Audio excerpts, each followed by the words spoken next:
دونه إلها لقد قلنا إذا شططا هؤلاء قومنا اتخذوا من دونه آلهة لولا يأتون عليهم بسلطان بين فمن أظلم ممن افترى على الله كذبا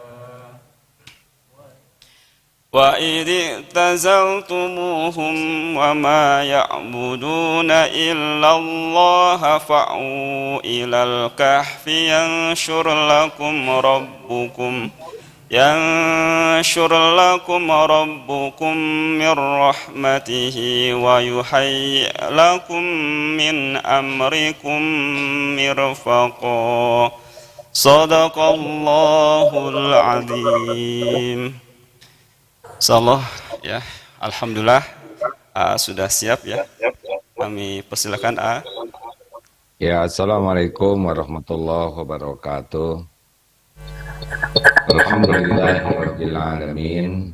Allahumma shalli wa sallim wa barik ala Muhammadin wa ala alihi wa ashabihi ajma'in.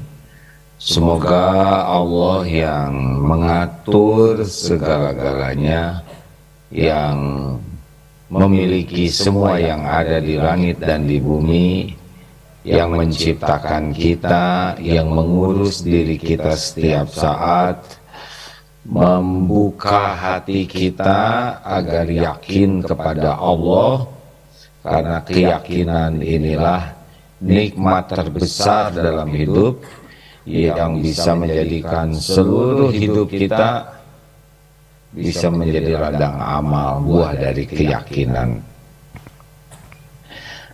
Hadirin sekalian, taqabbalallahu minna wa minkum. Semoga Allah menerima semua amal-amal kita. Di bulan Syawal ini berarti menjadi bukti kesuksesan kita di bulan Ramadan. Seyogianya 1 bulan berlatih di bulan Ramadan, maka pada bulan Syawal ini kita sudah jauh lebih terlatih dibanding sebelum Ramadan.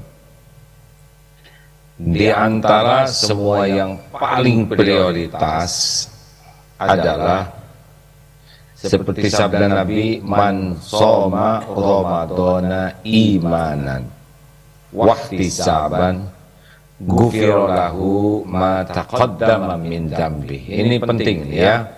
Barang siapa yang saum di bulan Ramadan penuh dengan keyakinan kepada Allah bahwa saum Ramadan ini perintah Allah, bukan ikut-ikutan, bukan kebiasaan, dan saum ini benar-benar mencari pahala, mencari keridhaan Allah. Allah mengampuni dosa-dosanya yang lalu. Nah, jadi sekarang akan dibahas secara ringkas. Mari kita selalu meluangkan waktu untuk meneliti niat kita, meluruskan niat, mengevaluasi niat.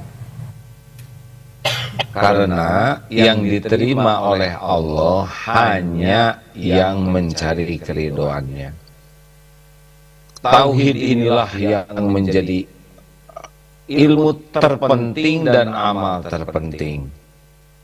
Tauhid itu artinya mempersembahkan semua aktivitas kita hanya sebagai pengabdian kepada Allah. Jadi tidak ada lagi niat yang tersembunyi selain mempersembahkan semua aktivitas kita sebagai penghambaan kita, kepatuhan kita, ketundukan kepada Allah. Semuanya. Mulai dari bangun tidur, kita harus niatkan alhamdulillahilladzi ahyana ba'da ma amatana wa ilaihin nusyur. kita yakini bahwa kita dibangunkan oleh Allah, dan bangunnya kita, ya Allah, untuk mengabdi kepada Allah. Salat tahajud, wudu, niatkan, ya Allah, saya berwudu semata-mata agar Engkau ridho. Saya berwudu mematuhi perintah-Mu. Saya berwudu sesuai dengan tuntunan Rasul-Mu. Rasakan bedanya. Bahwa kita wudu ingin Allah ridho. Beda. Sama mandi juga. Ya Allah, saya bersihkan tubuh ini agar Engkau ridho. Gunakan tata cara mandi. Itu jadi amal soleh. Allah suka sekali kalau kita bangun niat mengisi hidup untuk mengabdi ke Allah. Allah tahu, ya. Allah tahu apa yang kita pikirkan, yang kita ucapkan, yang ada di hati kita. Tidak ada yang tersembunyi. Allah tahu semuanya, nyata bagi Allah. Salat tahajud.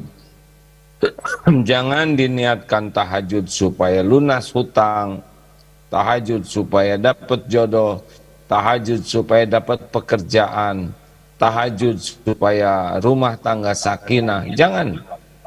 Tahajud adalah mencari keridhaan Allah.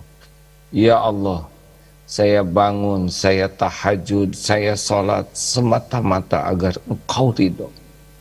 Termasuk doa yang kita panjatkan. Kita doa minta rumah tangga sakinah, minta anak-anak soleh, solehah, minta rezeki yang berkah, minta tidak mati meninggalkan hutang, minta urusan dimudahkan. Kita doa itu adalah ibadah. Kita niatkan doa itu sebagai ibadah kita kepada Allah. Karena ad-du'a'u huwal ibadah. Doa itu adalah ibadah. Perkara dikabulkan, kita yakin saja. Allah janji akan mengabulkan. Kita yakin Allah tahu yang paling baik. Waktunya, bentuknya, caranya. Tidak ada keraguan.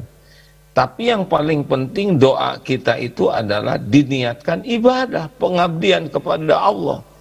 Jadi doa itu jangan semata-mata untuk kepentingan diri, ingin rezeki, ingin sehat. Benar kita meminta sehat, minta rezeki, minta selamat, minta perlindungan. Tapi bukan itu yang terpenting. Yang terpentingnya adalah kita berdoa karena Allah nyuruh kita doa. Ud'uni astajib lakum. Dan Allah menyukai sekali orang yang berdoa. Doa itu adalah ibadah yang paling disukai Allah. Karena menunjukkan kita hamba Allah Tuhan kita. Jadi yang terpenting dari doa adalah doa kita diniatkan sebagai ibadah, sebagai amal soleh kita.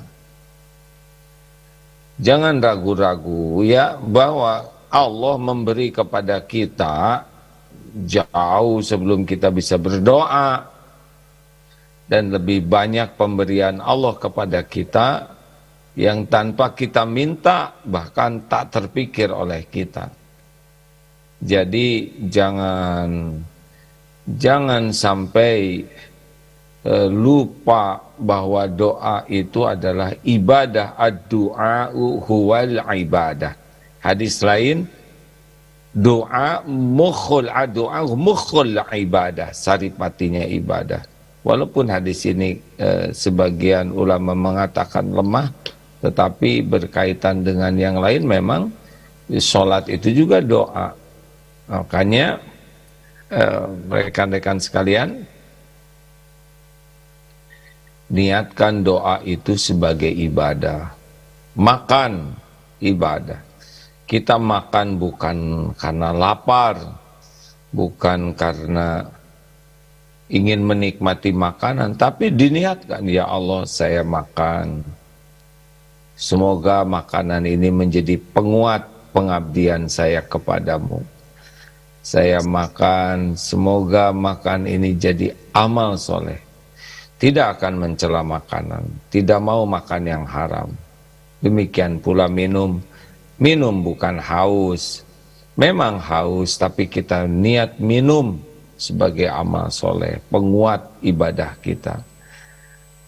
Berpakaian juga begitu, bukan untuk dipuji, dikagumi orang. Kita berangkat dari rumah, menjemput rezeki, bekerja. Kenapa bekerja? Ya, bekerja adalah amal soleh. Rezeki itu Allah yang mengatur, satu-satunya. Yang mengatur rezeki itu adalah Allah. Kalau mudah, Allah yang memudahkan. Kalau sempit, Allah yang menyempitkan. Kalau lapang, Allah yang melapangkan. Setiap kita dapat rezeki, pasti itu adalah Allah yang menggerakkan. Wa ma bikum min ni'matin faminallah. Nikmat apapun yang ada padamu dari Allah. Sekecil apapun karunia yang datang, pasti nikmat itu dari Allah. Lewat siapa saja yang Allah kehendaki.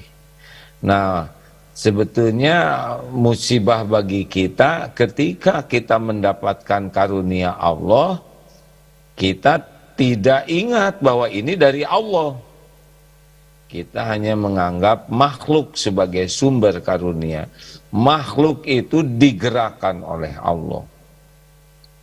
Macam-macam.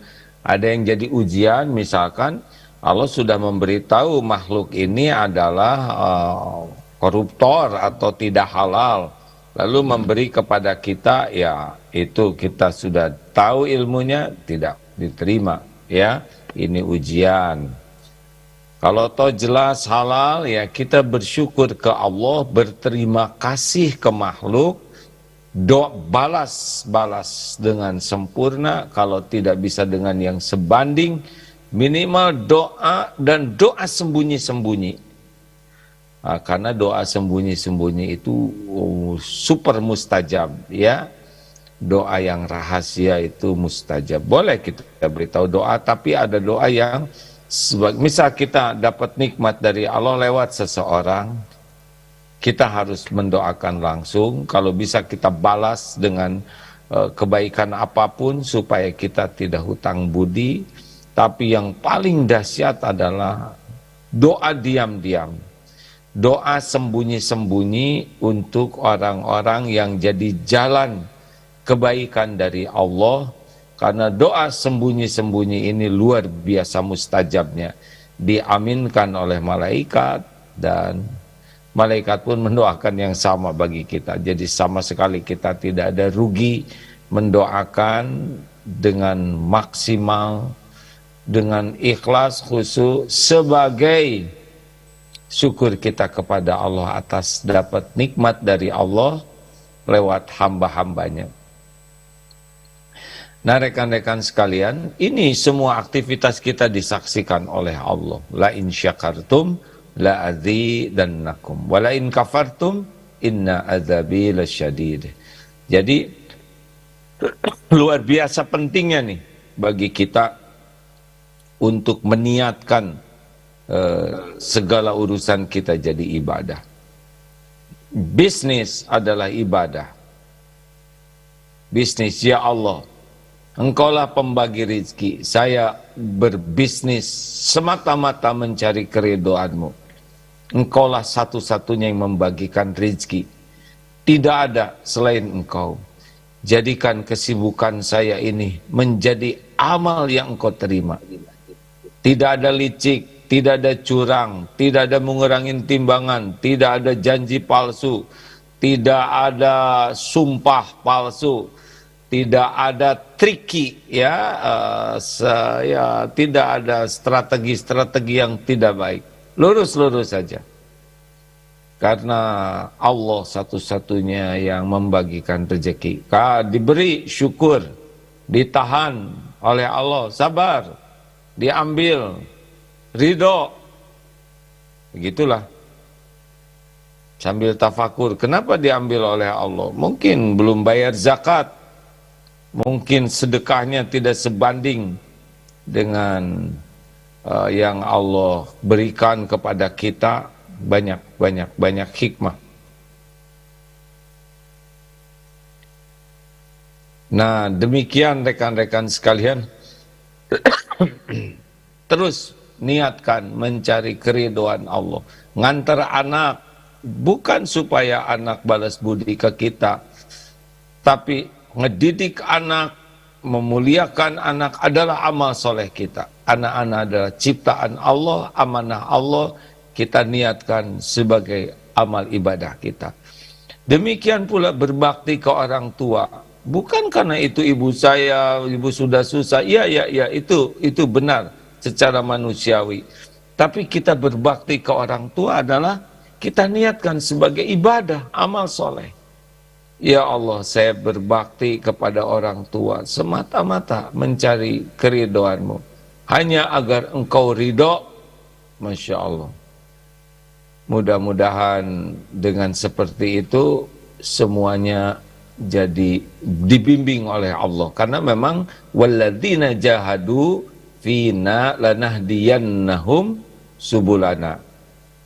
Mentraktir orang, ngongkosin orang, semua harus diniatkan mencari keridhaan Allah, ya. Kita datang ke undangan niat silaturahim.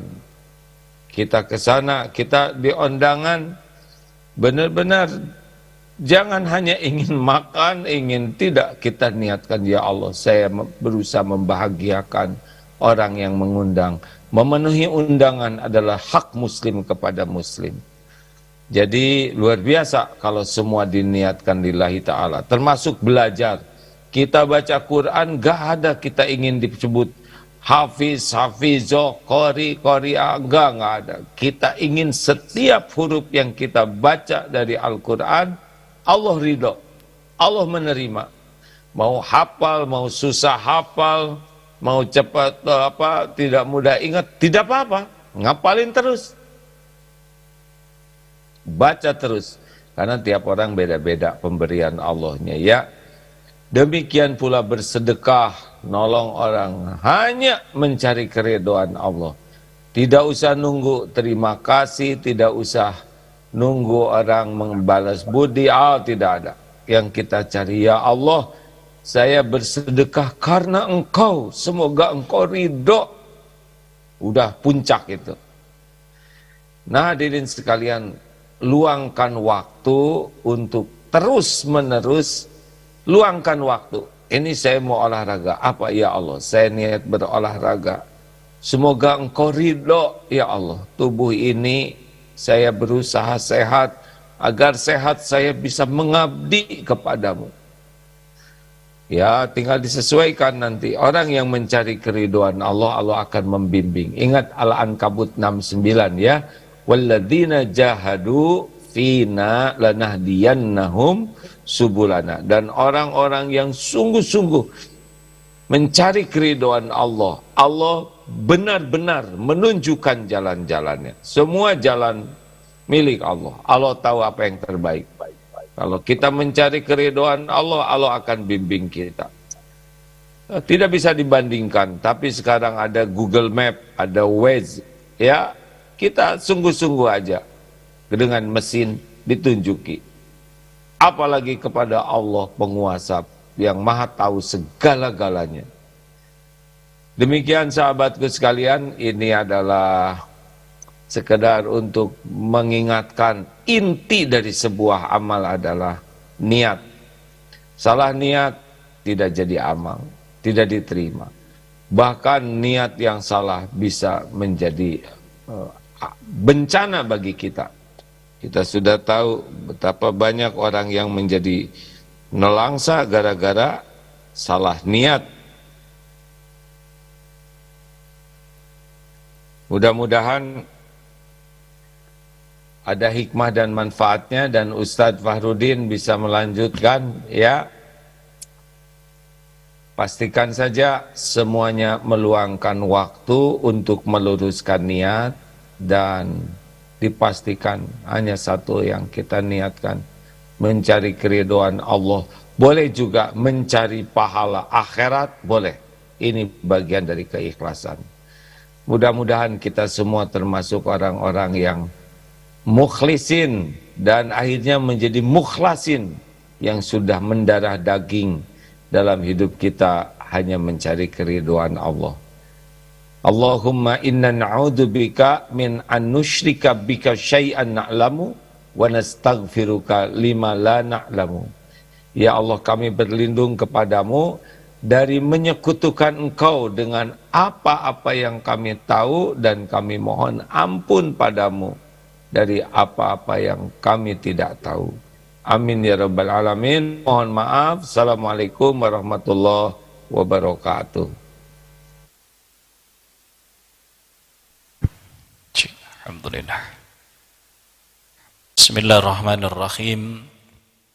Assalamualaikum warahmatullahi wabarakatuh. Alhamdulillahi rabbil alamin.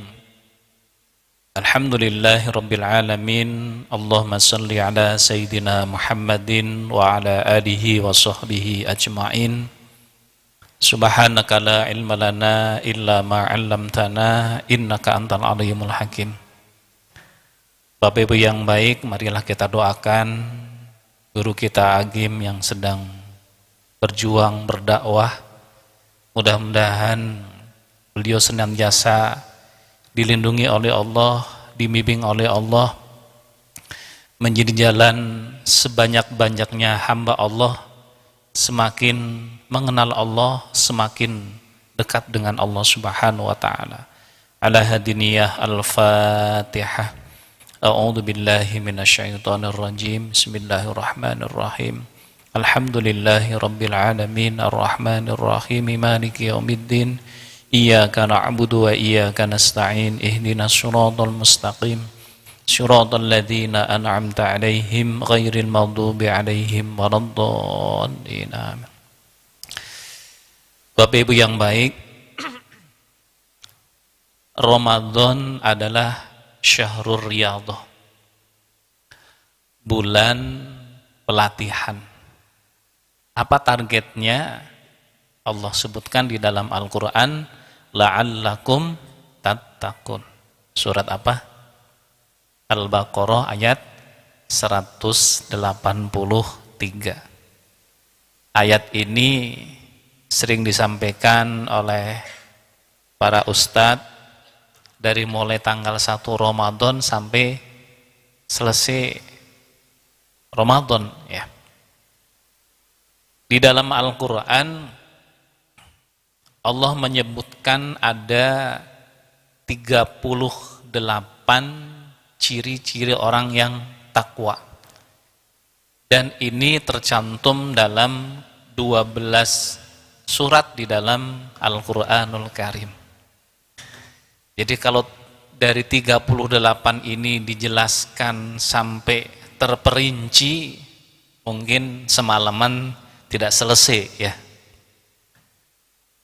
Dari 38 ini kemudian sebagian ulama meramu minimal menjadi 3 kelompok besar ciri orang yang bertakwa. Dan ini menjadi indikator keberhasilan ibadah saum kita di bulan Ramadan. Apa ciri yang pertama? Ciri yang pertama adalah salimul akidah. Keyakinan kepada Allahnya semakin kuat, imannya semakin meningkat. Yang kedua adalah salimul ibadah. Ibadahnya kepada Allah semakin baik, semakin benar. Yang ketiga adalah salimul muamalah. Hubungan kepada sesama manusianya semakin lebih baik. Jadi kalau kita lihat dari 38 ciri orang yang bertakwa ini ya, dirangkum dalam 3 kelompok besar. Yang pertama apa? Salimul akidah. Yang kedua, salimul ibadah. Yang ketiga, salimul muamalah.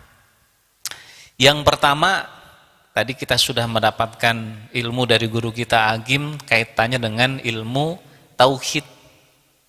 Bahkan ilmu tauhid ini menjadi ilmu yang seharusnya pertama kali diajarkan dan dipelajari oleh kita.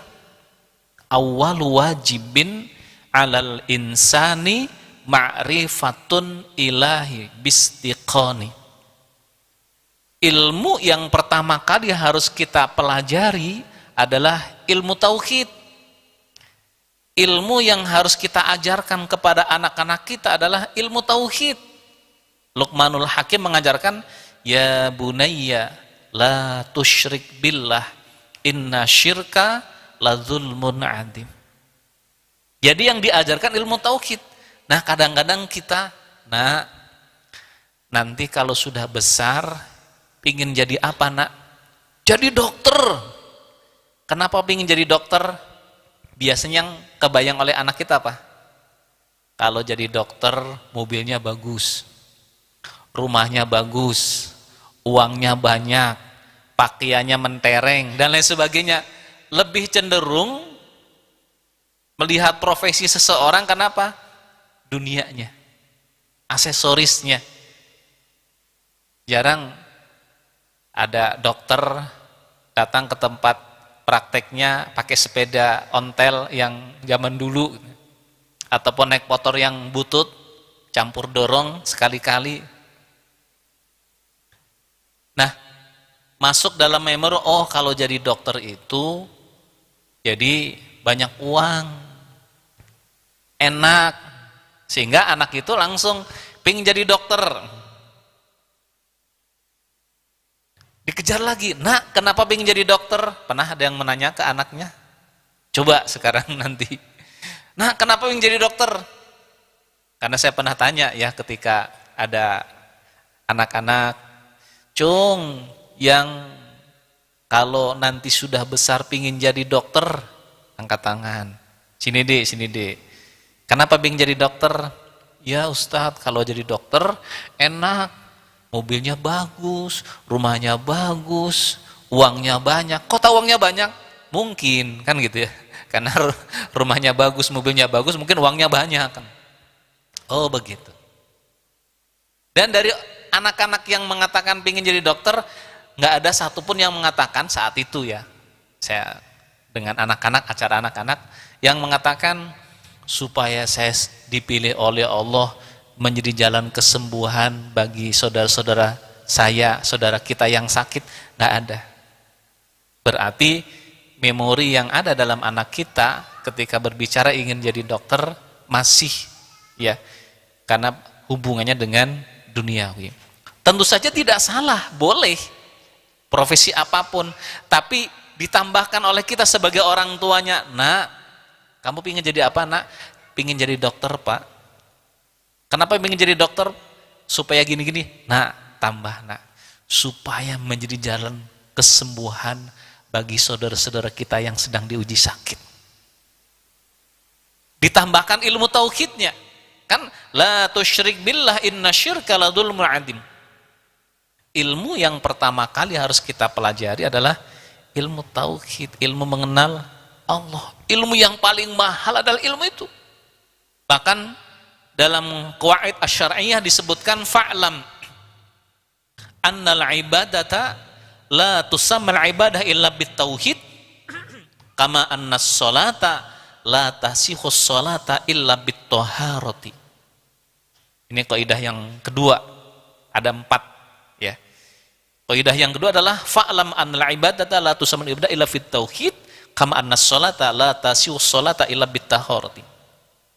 Ketahuilah bahwa seseorang yang beribadah tidak dicatat oleh Allah sebagai bentuk ibadah kepada Allah kecuali bitauhid, niatnya karena Allah, ikhlasun niyah. Kama annas sholata la tasihus sholata illa bithaharati, sebagaimana orang yang sholatnya tidak akan sah kecuali diawali dengan toharoh terlebih dahulu. Berarti orang yang beribadah niatnya bukan karena Allah, seperti orang yang sholat tapi tidak pakai wudhu. Jelas kan? Sholatnya tidak sah. Kenapa? Syarat sahnya sholat harus toharoh. Apa yang membedakan syarat dengan rukun? Kalau syarat, sesuatu yang harus dipenuhi sebelum kita mengerjakan satu amalan. Itu syarat. Syarat sahnya sholat, berwudu. Berarti wudunya kapan? Sebelum sholat. Tidak bisa pas mau ke tempat wudu ngantri yang wudu. Hanya apa? Saya sholat dulu saja. Nanti habis sholat kan tempat wudunya kan kosong. Saya wudunya habis sholat. Kira-kira sholatnya sah tidak? Tidak sah. Kenapa? Wudu itu menjadi syarat sahnya sholat. Berarti sebelum sholat harus wudu terlebih dahulu. Nah, orang yang beribadah niatnya tidak karena Allah, seperti orang yang sholat tapi tidak pakai wudu terlebih dahulu. Berarti tidak sah, tidak diterima oleh Allah. Kalau kita mengacu kepada ayat Al-Quran, alladzi khalaqal mauta wal hayata liyabluwakum ayyukum ahsanu amala. Surat apa? Al-Mulk. Ya. Tabarakalladzi biyadihil mulku wa huwa ala kulli syai'in qadir. Alladzi khalaqal mauta wal hayata liyabluwakum ayyukum ahsanu amala. Wa huwal azizul ghafur. Di situ liyabluwakum ayyukum ahsanu amala. Allah ingin menguji, Allah ingin melihat siapa di antara kalian orang yang paling baik amalannya.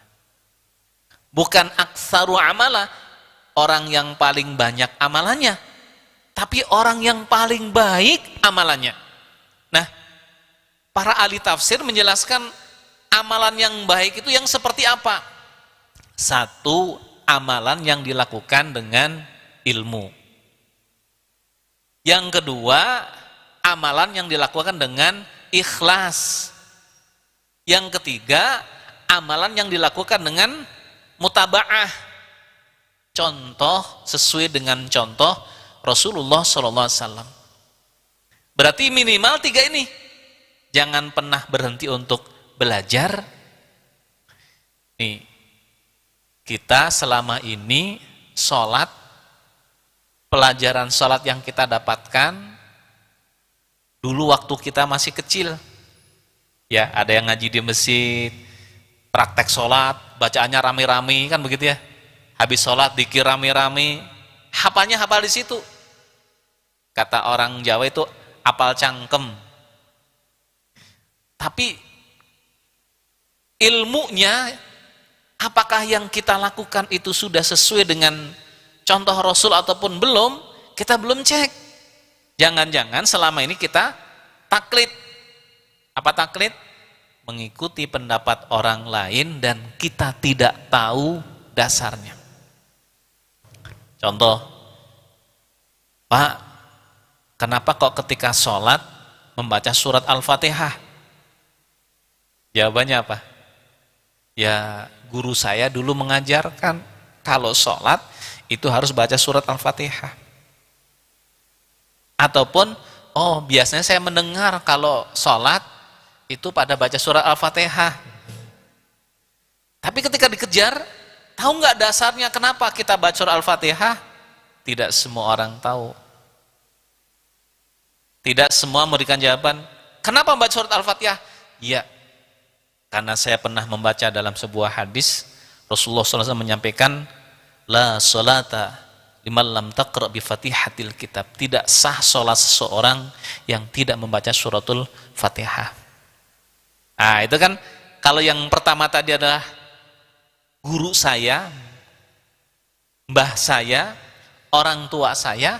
Yang kedua adalah bukan hanya itu, saya membaca langsung apa yang disampaikan oleh baginda Rasulullah SAW tentang wajibnya membaca suratul Fatihah ketika sholat. La sholata liman lam taqra bi Fatihatil kitab. Tidak sah salat seseorang yang tidak membaca suratul Fatihah. Nilai pahalanya di sisi Allah pasti berbeda orang yang beribadah bil ilmi dan orang yang beribadah tidak dengan ilmu. Kan man aradad dunya fa alaihi bil ilmi wa man aradal akhirah fa alaihi bil ilmi wa man aradahuma fa alaihi ma bil ilmi. Kalau kita ingin mendapatkan dunia pakai ilmu. Ingin sukses akhirat dengan ilmu. Ingin sukses dunia akhirat, jangan pernah berhenti untuk belajar. Kan begitu. Jadi, jangan pernah berhenti untuk belajar. Jadi, muttaba'ah. Contoh Rasulullah SAW. Nah, kembali tadi, ciri orang yang takwa yang pertama apa? Salimul akidah. Keyakinan kepada Allahnya itu semakin menguat. Selepas melaksanakan ibadah saum di bulan Ramadan ini, imannya semakin meningkat. Keyakinan kepada Allah semakin menguat. Buah orang yang yakin tidak risau, tenang. Menghadapi hidup, tenang. Menghadapi ujian, tenang. Karena tidak tenang pun, ujian harus kita hadapi. Saya tidak mau ikut ujian. Ya, tidak ikut ujian berarti nggak akan lulus. Seorang siswa saat ujian dia keluar dari kelas nggak ikut ujian, kira-kira nanti di akhir dapat ijazah tidak? Enggak. Ya. Jadi walaupun sekolah tiap hari tapi tidak mau ikut ujian, ya tetap aja nggak dapat. Kenapa? Syarat untuk mendapatkan ijazah adalah ikut ujian. Nah, kita pun demikian. Dalam kehidupan kita akan dihadapkan dengan yang namanya ujian dan ujian dari Allah Subhanahu wa taala. Orang yang saumnya sukses, dia semakin yakin kepada Allah. Dalam hidup pasti diuji oleh Allah, tinggal bagaimana sikap kita menghadapi ujian tersebut. Rumusnya apa? Siap, ridho, jangan dipersulit, ya, evaluasi diri, tawakal kepada Allah. Siap, orang yang menghadapi ujian, sebelum ujian dilakukan dia sudah siap, pasti berbeda dengan orang yang mengikuti ujian tapi tidak pernah persiapan. Seorang siswa masuk kelas, bagikan soal sama gurunya. Yang satu, begitu silakan soal boleh dibuka, dibaca dan dikerjakan, mana yang sudah tahu jawabannya. Begitu dibuka, yang sebelah sana kata yes, yes, yes. Kenapa?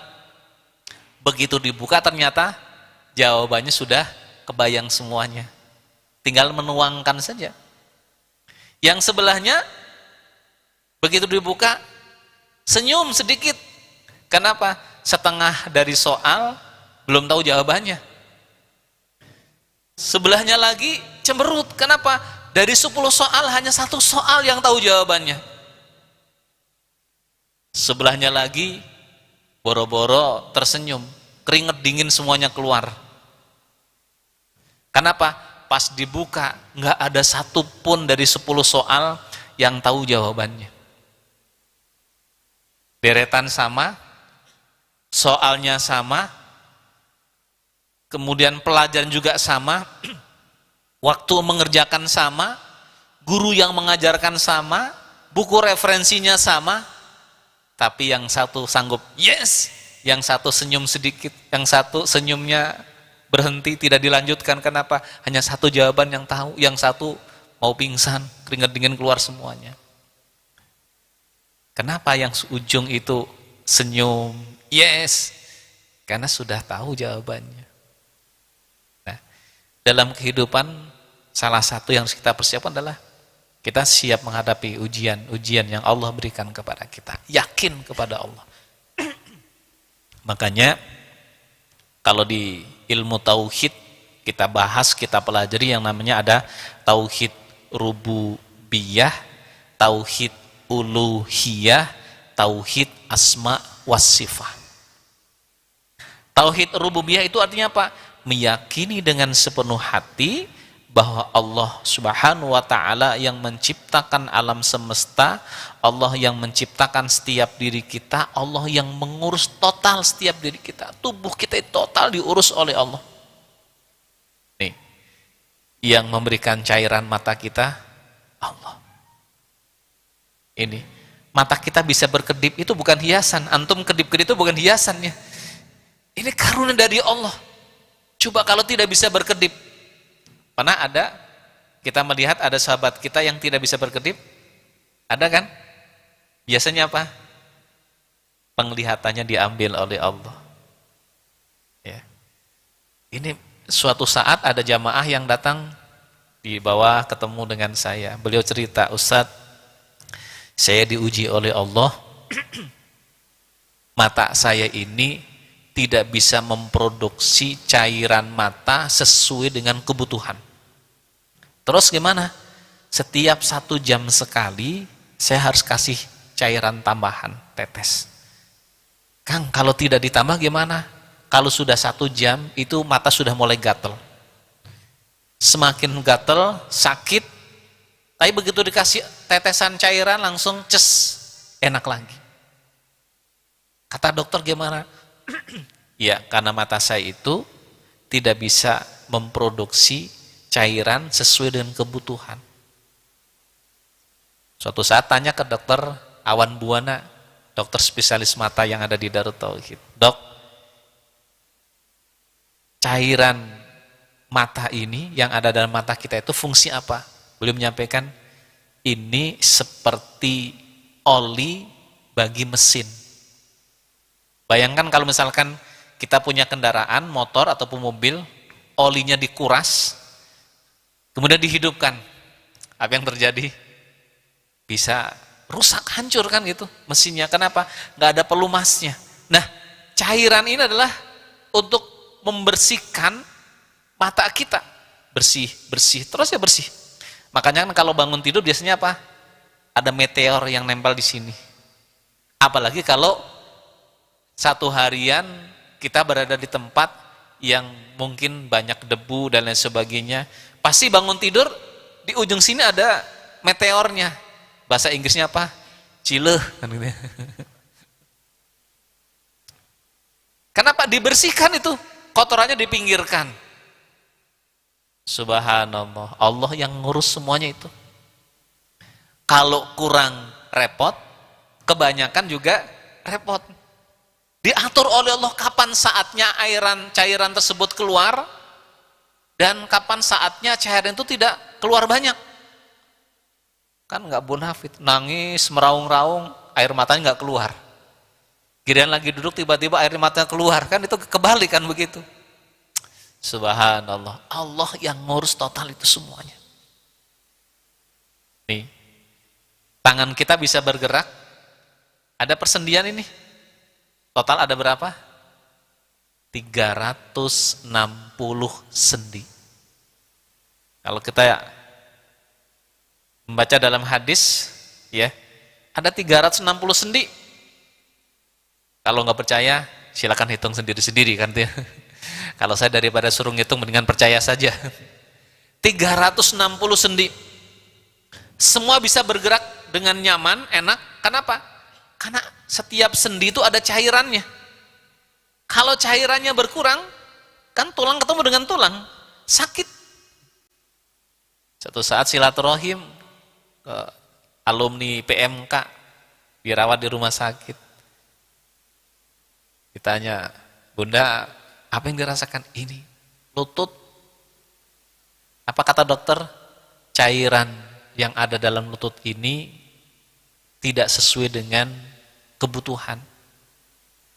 Sehingga harus setiap 1 hari berapa kali disuntik di rumah sakit supaya bisa memproduksi cairan sesuai dengan kebutuhan. Dirawat. Saya tanya sudah habis berapa juta? Sudah habis 10 juta. Itu baru 1. Sudah 10 juta. Coba kalau 360 sendi itu semuanya seperti itu, kayaknya habis itu uang. Subhanallah, itu semua gratis dari Allah Subhanahu wa taala. Enggak bayar. Tinggal kita apa? Syukuri. Bagaimana syukur kita kepada Allah? Gunakan nikmat Allah untuk melakukan amaliyah yang diridhoi oleh Allah. Itulah syukur. Sarful abdi jami'a an'amallahu bih. Mempergunakan nikmat Allah untuk melakukan amaliyah yang diridhoi oleh Allah, itulah syukur. Janji Allah, la in syakartum la azidannakum. Jadi kalau kita bersyukur, sungguh pasti, kalau dalam bahasa Arab itu lamnya namanya lam taukid.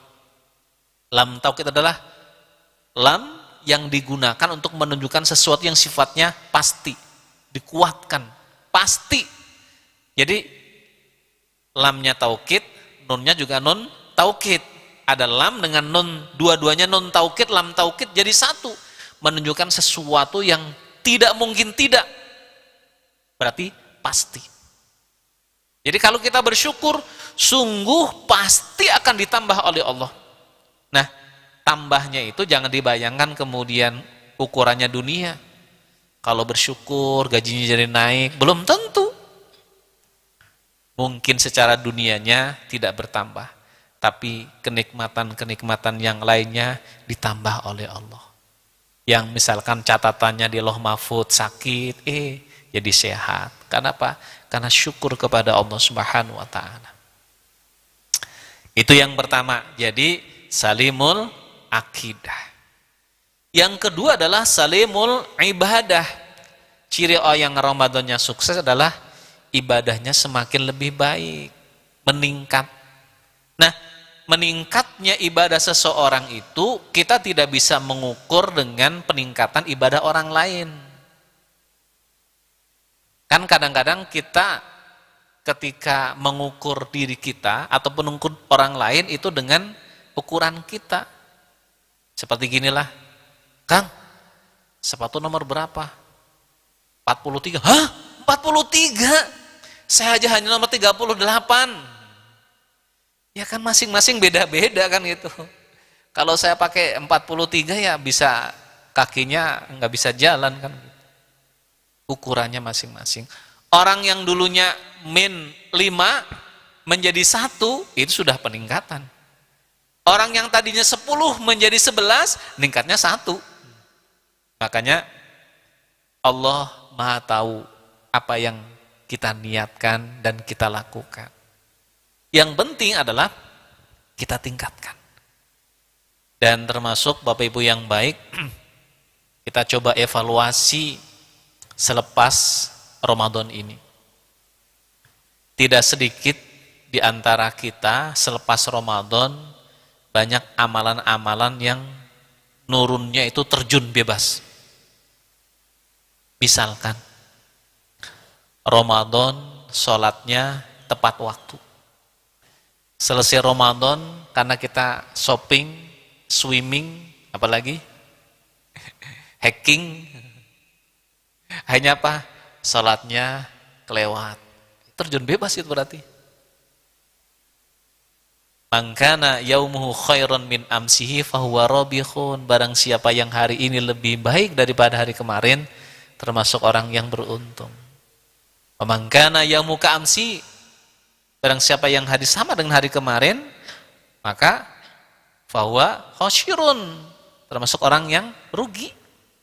Dan barang siapa yang hari ini justru lebih buruk daripada hari kemarin, fahuwa halikun, termasuk orang yang celaka. Nah, ini kita evaluasi juga. Selepas Ramadan, harusnya ruhiyah Ramadan 1 bulan mewarnai 11 bulan yang lainnya, jangan sampai kemudian justru malah jauh, ya. Ini penting, salimul ibadah. Yang ketiga adalah salimul muamalah. Hubungan kepada sesama manusianya semakin lebih baik, ya.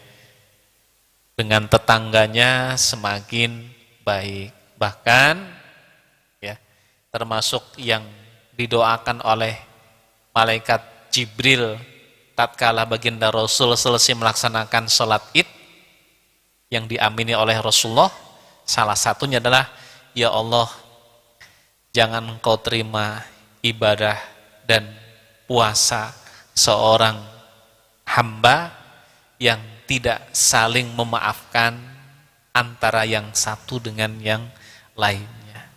Teman kita punya salah kepada kita, enggak saya maafkan. Nah, itu termasuk orang yang didoakan oleh malaikat Jibril supaya apa? Ibadah saumnya itu tidak diterima oleh Allah. Rugi.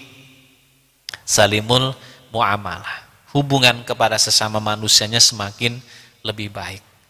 Kalau kita melihat bagaimana hablum minan nas yang dicontohkan oleh Rasul, jadi gini, orang yang Ramadannya sukses itu tercermin dari semakin yakin kepada Allah. Orang yang yakin kepada Allah, maka dia akan berusaha semaksimal mungkin untuk meningkatkan ibadah kepada Allah. Orang yang yakin kepada Allah, ibadahnya meningkat, dibuktikan dengan hubungan kepada sesama manusianya lebih baik. Jadi kita bisa melihat salah satu sisinya adalah buah dari saum adalah hablum minan nasnya semakin lebih baik. Hubungan kepada sesama manusianya semakin lebih baik. Ini menjadi PR kita bersama. Bapak Ibu yang baik, jam berapa? 8:30 ya. Jangan sampai larut malam.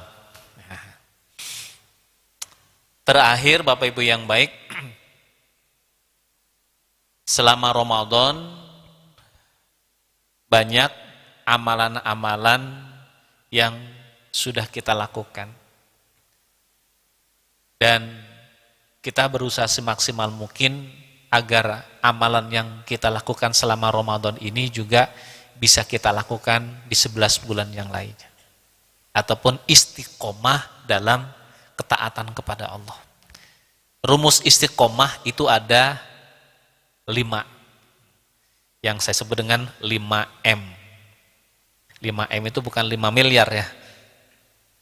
M yang pertama adalah mujahadah.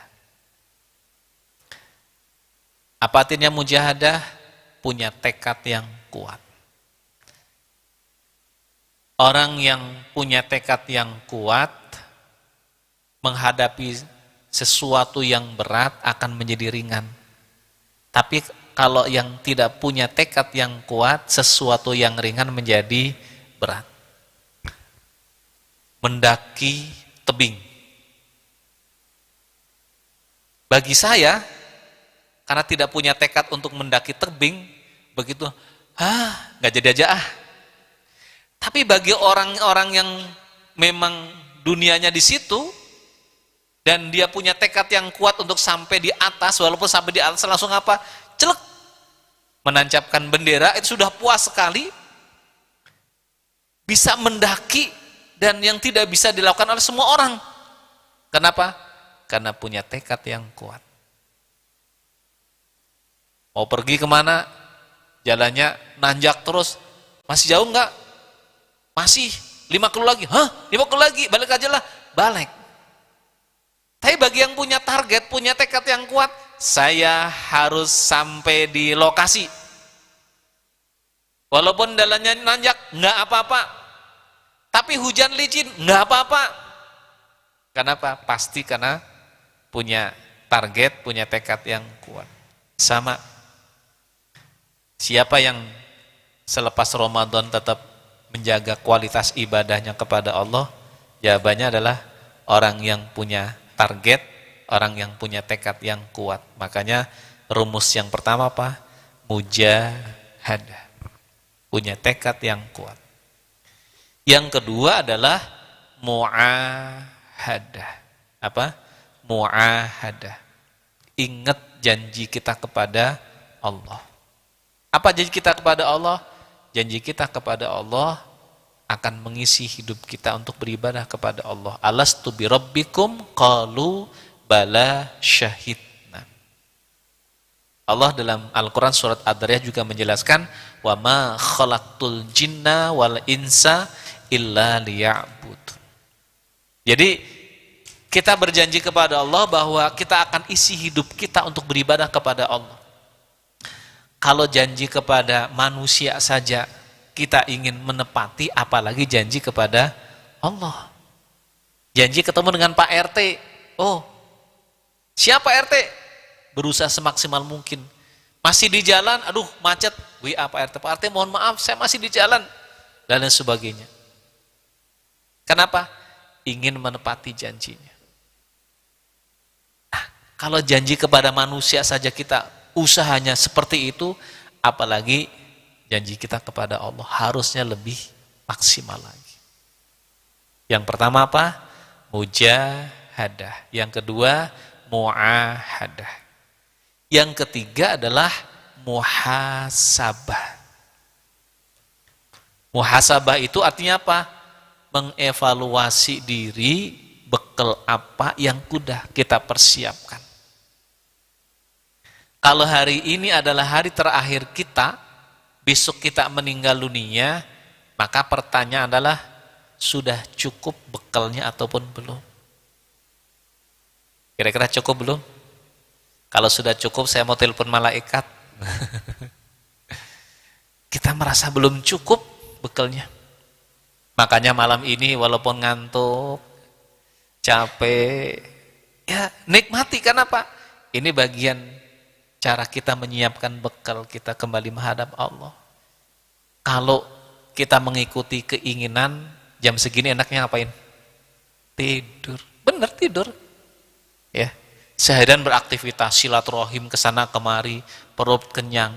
Sekarang pinginnya tidur. Tapi ingat, saya belum cukup bekal saya kembali menghadap Allah. Datang ke Darut Tauhid, belajar, ngaji Darut Tauhid. Tapi gimana kalau ngantuk? Bonus. Yang penting jangan sengaja baca doa Bismillahirrahmanirrahim ahya wa amut.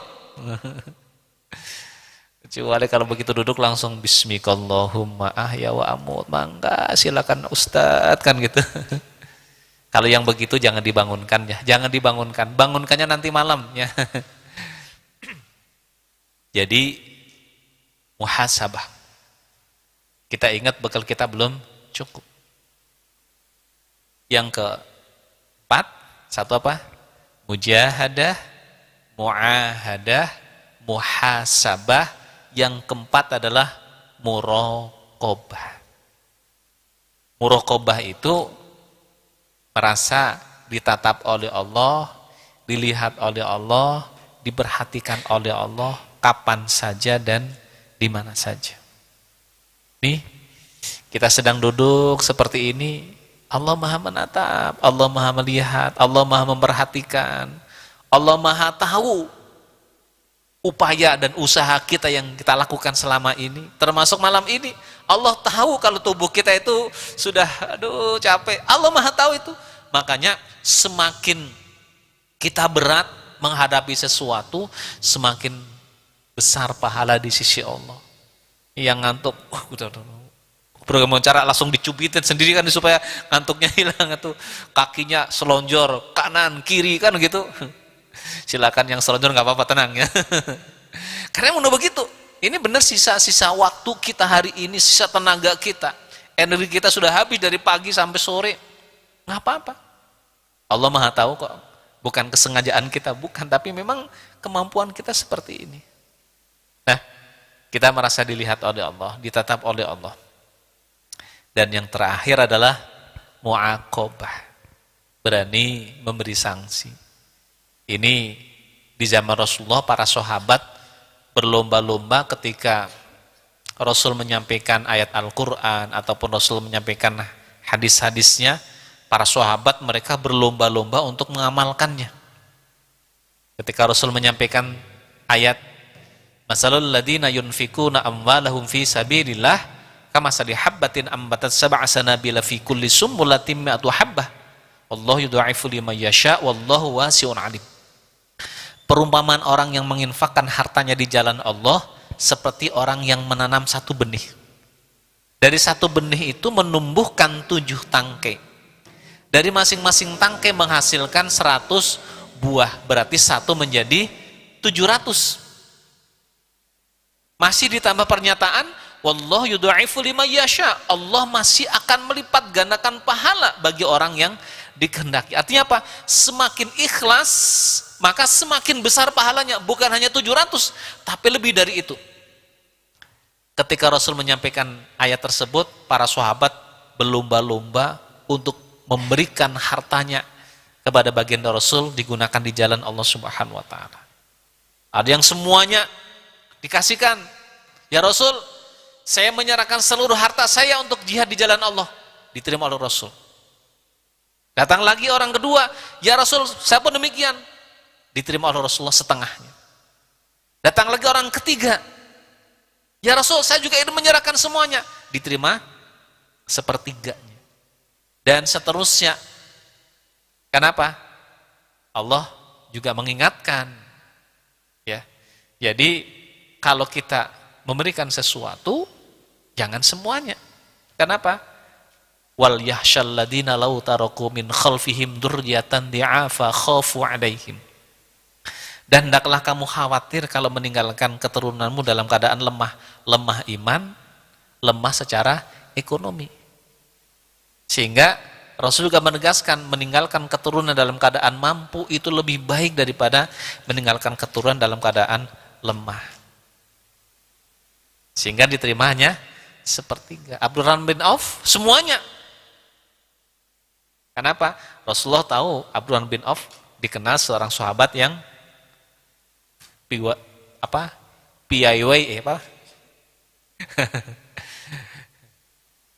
menjemput rizki dari Allah. Sampai-sampai kan suatu saat saking susahnya miskin beliau, dikasihkan sedekahkan kaya lagi, sedekahkan kaya lagi. Akhirnya tibalah saatnya, suatu saat terjadi musibah. Apa musibahnya? Seluruh pohon kurma yang mau panen tiba-tiba membusuk. Kan tidak laku jual. Akhirnya kata Abdurrahman bin Auf, ini kesempatan untuk membuat saya menjadi miskin. Kenapa? Doanya, ya Allah, kumpulkan saya dengan orang-orang yang miskin dan wafatkan saya seperti wafatnya orang yang miskin. Itu doa yang diajarkan oleh Rasulullah SAW juga. Hanya apa? Korma-korma yang busuk tadi semuanya dibeli oleh Abdurrahman bin Auf. Hanya apa? Kekayaannya habis semuanya. Kormanya nggak bisa dijual, nggak laku. Uangnya habis, dipakai untuk membeli korma busuk. Tidak lama kemudian ada satu daerah yang terjadi musibah, penyakit yang menular. Dan obat yang digunakan untuk menyembuhkan penyakit tersebut adalah mengkonsumsi kurma busuk. Hanya apa? Kurma busuk yang dimiliki oleh Abdurrahman bin Auf itu dijual dengan harga standar, tapi orang-orang menawar dengan harga yang lebih tinggi. Kan kalau kita kan nawarnya biasanya apa? Lebih rendah. Tapi mereka tidak, kenapa? Sebagai bentuk syukur kepada Allah Subhanahu wa taala, walaupun dijual dengan harga murah, tapi mereka menawar membeli dengan harga yang lebih tinggi. Kaya lagi kan begitu. Memang bakatnya kaya kan begitu. Subhanallah. Sehingga ketika beliau mensedekahkan seluruh kekayaannya untuk digunakan di jihad jalan Allah, diterima oleh Rasulullah. Tapi tidak semuanya diterima. Nah, ketika ayat Al-Quran diturunkan, kemudian disampaikan kepada para sahabat, berlomba-lomba. Sehingga suatu saat, Umar bin Khattab pergi ke kebun kurma, meninjau kebun kurma yang sebentar lagi mau panen. Saking asiknya, kan kita suka begitu ya, melihat, aduh ya Allah, tanaman begitu indah, mau panen, sudah lupa. Sadar-sadar, ya Allah, sudah matahari sudah tergelincir, berarti sudah masuk waktu asar. Bergegas pulang, begitu pulang langsung ke masjid, ternyata Rasulullah sudah selesai melaksanakan sholat asar. Ditanya oleh Rasulullah, wahai Umar, apa gerangan yang menghalangi kamu sehingga hari ini terlambat melaksanakan sholat berjamaah. Apa kata Umar? Ya Rasul, celaka ya Rasul. Celaka ya Rasul. Ada apa Umar? Iya, karena saya tadi sibuk melihat, meninjau kebun kurma yang mau panen, sehingga lupa waktu. Kata Rasulullah, kalau begitu ma'iqabuhu, apa sanksi yang sudah kamu buat? Kata Umar, ya Rasul, kebun kurma yang menjadi jalan hari ini saya terlambat melaksanakan sholat berjamaah, mulai hari ini kebun kurma itu saya wakafkan. Gak tanggung-tanggung itu. Jadi kebun kurma yang menjadi jalan terlambat melaksanakan sholat berjamaah diwakafkan. Jadi ibu nanti kalau suami sibuk nyuci mobil sehingga terlambat melaksanakan sholat berjamaah, bilang ke suami, Pak, gara-gara Papa nyuci mobil jadi terlambat melaksanakan sholat berjamaah, mulai hari ini mobilnya wakafkan ke Darut Tauhid. Wah, habis saja. Hari ini mobil, besok motor, besok rumah, habis ngontrak lagi. Tentu saja tidak harus demikian. Tapi inilah para sahabat melakukan untuk memaksa diri untuk taat kepada Allah Subhanahu wa taala. Jadi intinya adalah apa yang bisa kita lakukan untuk memaksa diri kita agar kita menjadi orang yang taat kepada Allah Subhanahu wa taala. Mudah-mudahan 11 bulan terwarnai oleh 1 bulan Ramadan, dan apa yang sudah kita lakukan selama di bulan Ramadan ini kita diberikan kekuatan, kemampuan oleh Allah Subhanahu wa taala untuk mengaplikasikan di 11 bulan yang lainnya. Alhamdulillah sudah mendekati pukul 9, sudah larut malam. Terima kasih Bapak Ibu yang baik. Kita berdoa kepada Allah, mudah-mudahan Allah yang maha baik senantiasa menerima ibadah-ibadah kita, wabil khusus ibadah saum kita di bulan Ramadan. Al-Fatihah. A'udzu billahi minasyaitonir rajim. Bismillahirrahmanirrahim. Alhamdulillahi rabbil alamin. Ar-Rahmanir Rahim. Maliki yaumiddin. Iyyaka na'budu wa iyyaka nasta'in. Ihdinas siratal mustaqim. Siratal ladzina an'amta 'alaihim ghairil maghdubi 'alaihim waladdallin. Amin. Allahumma salli wa sallim ala habibina wa safiina wa dhuhrina sayyidina wa maulana Muhammad sayyidil awalina wal akhirin wa sallim radhiyallahu tabaraka wa ta'ala kulli sahabati sayyidina rasulillahi ajma'in. Alhamdulillahi rabbil alamin. Hamdan syakirin, hamdan na'imin, hamdan yuwafi ni'amahu wa yukafi majidah. Ya Rabbana lakal hamdu kama yanbaghi li jalali wajhikal karim wa 'azimi sultanik. Allahumma inna nas'aluka ridhaka wal jannah. Allahumma inna nas'aluka ridhaka wal jannah. Allahumma inna nas'aluka ridhaka wal jannah wa na'udzubika min sakhatika wan nar. Rabbana dhalamna anfusana wa illam taghfir lana wa tarhamna lanakunanna minal khasirin. Rabbi auzi'na an nashkura ni'mataka allati an'amta 'alaina wa 'ala walidayna wa an a'mala salihan tardahu wa adkhilna bi rahmatika fi ibadikas salihin. Allahumma taqabbal minna salatana wa siyamana wa qiyamana wa ruku'ana wa sujudana wa ta'abbudana wa tamim taksirana ya Allah ya arhamar rahimin. Duhai ya Allah, bulan Ramadan sudah meninggalkan kami ya Allah. Belum banyak amalan yang kami lakukan selama bulan Ramadan kemarin ya Allah. Namun kami berharap kepadamu ya Allah, terimalah ibadah-ibadah kami ya Allah. Jadikanlah ibadah saum yang kami lakukan menjadi jalan Kau ampuni segala dosa-dosa kami ya Allah. Duhai ya Allah, ampuni dosa-dosa kami ya Allah. Dosa yang besar maupun dosa yang kecil. Dosa yang kami sengaja maupun yang tidak kami sengaja. Dosa yang nampak maupun yang tersembunyi. Ampuni seluruh dosa kami ya Allah. Tutupi aib-aib kami ya Allah. Hapus segala kesalahan kami ya Allah. Ya Allah, ampuni jikalau selama ini kami kufur nikmat ya Allah. Ampuni jikalau selama ini nikmat yang telah Engkau berikan kepada kami belum kami syukuri, ya Allah. Ampuni jikalau selama ini amanah yang Kau berikan kepada kami belum kami jaga dengan sebaik-baiknya. Ampuni jikalau selama ini kami sebagai orang tua belum menjadi contoh kebaikan bagi anak-anak kami, jadi contoh kebaikan bagi keluarga kami, ya Allah. Dan ampuni jikalau selama ini kami sebagai seorang anak belum berbakti kepada kedua orang tua kami, masih sering menyakiti hati orang tua kami, belum bisa membalas kebaikan-kebaikan orang tua kami, bahkan kadang-kadang membalas air susu dengan air tuba. Ya Allah, ampuni dosa-dosa kami, ya Allah.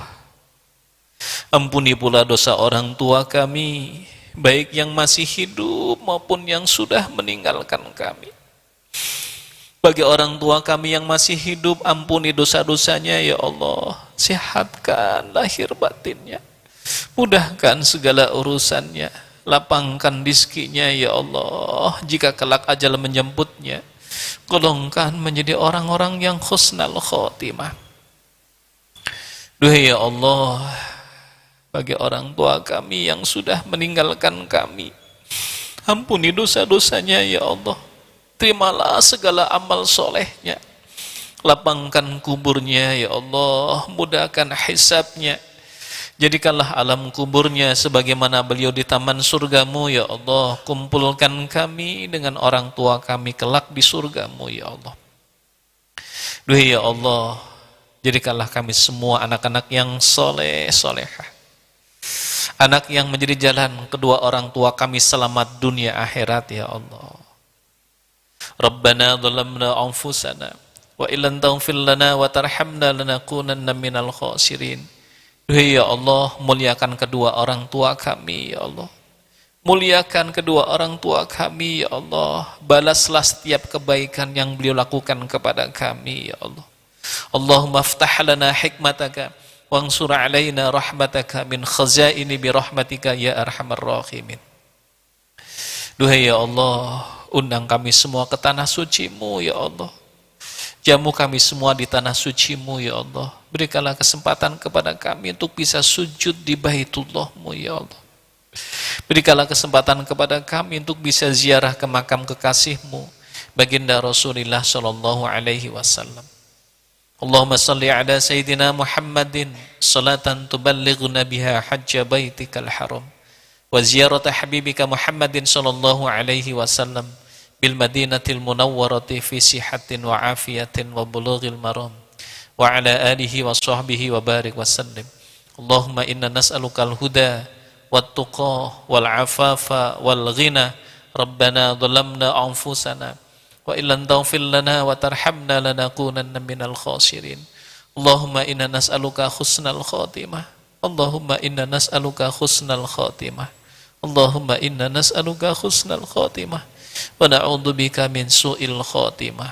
Rabbana atina fid dunya hasanah wa fil akhirati hasanah wa qina adzaban nar wa adkhilnal jannata ma'al abrar ya aziz ya ghaffar ya rabbal alamin.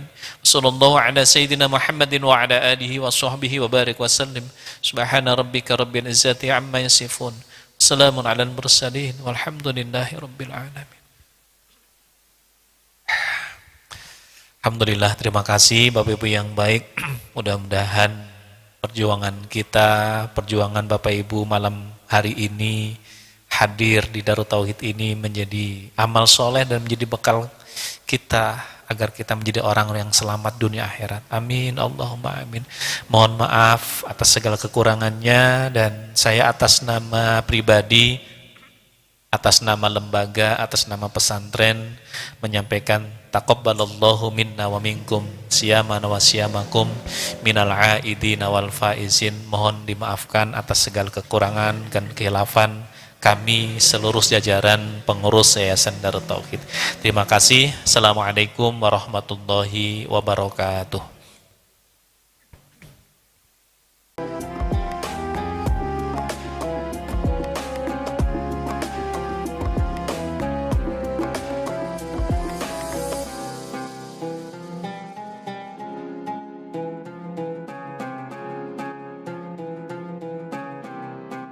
Jangan lupa, sobilah sekalian, terus berlangganan di Darut Tauhid Official.